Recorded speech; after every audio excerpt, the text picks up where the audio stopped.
সেনাপ্রধান বলে দিলেন, মাননীয় প্রধানমন্ত্রী, আপনার আজকে অন্তিম দিন, আপনি পদত্যাগ করে দেশ গণতন্ত্রের হাতে তুলে দিন। শেখ হাসিনা বললেন, না, আমি দেব না, আমি ফাদার অফ দ্য নেশনের কন্যা, আমার বাবা এদেশ স্বাধীন করেছে, আপনি গুলি চালান। মুখোমুখি বসে আছেন স্বৈরাচার শেখ হাসিনা ও সেনাপ্রধান, বাদানুবাদ হচ্ছে। সেনাপ্রধান বলে দিলেন, মাননীয় প্রধানমন্ত্রী, আপনার আজকে অন্তিম দিন, আপনি পদত্যাগ করে দেশ গণতন্ত্রের হাতে তুলে দিন।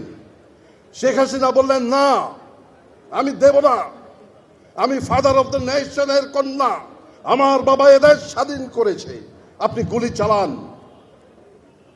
সেনাপ্রধান বললেন, মাননীয় প্রধানমন্ত্রী, আপনি দেশে এখন কি হচ্ছে আপনি জানেন না, আপনি চার দেওয়ালের মধ্যে অন্তরীণ, আসুন দেখি দেশে কি হচ্ছে। সেনাপ্রধানের নির্দেশে গণভবনের ওয়াল স্ক্রিনে টেলিভিশনের পর্দা ফুটে উঠল।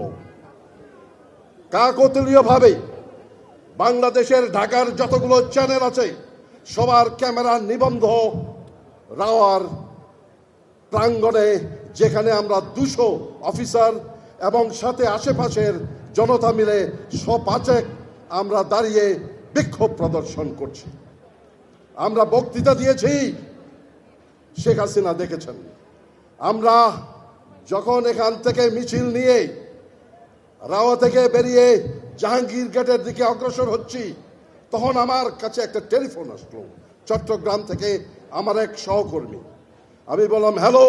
বলে, স্যার, আপনাদেরকে লাইভ আমরা ক্যামেরায় দেখতে পাচ্ছি। আমি বললাম, তাই নাকি? বলে, জি স্যার। তো এখন কি আপনাদেরকে দেখে ঘরে আর কেউ নাই স্যার, চট্টগ্রামের সবাই রাস্তায় নেমে এসেছে। এই ছিল আমাদের অবসরপ্রাপ্ত অফিসারদের শেষ নিদর্শন, যে শেখ হাসিনা, স্বৈরাচারী শেখ হাসিনাকে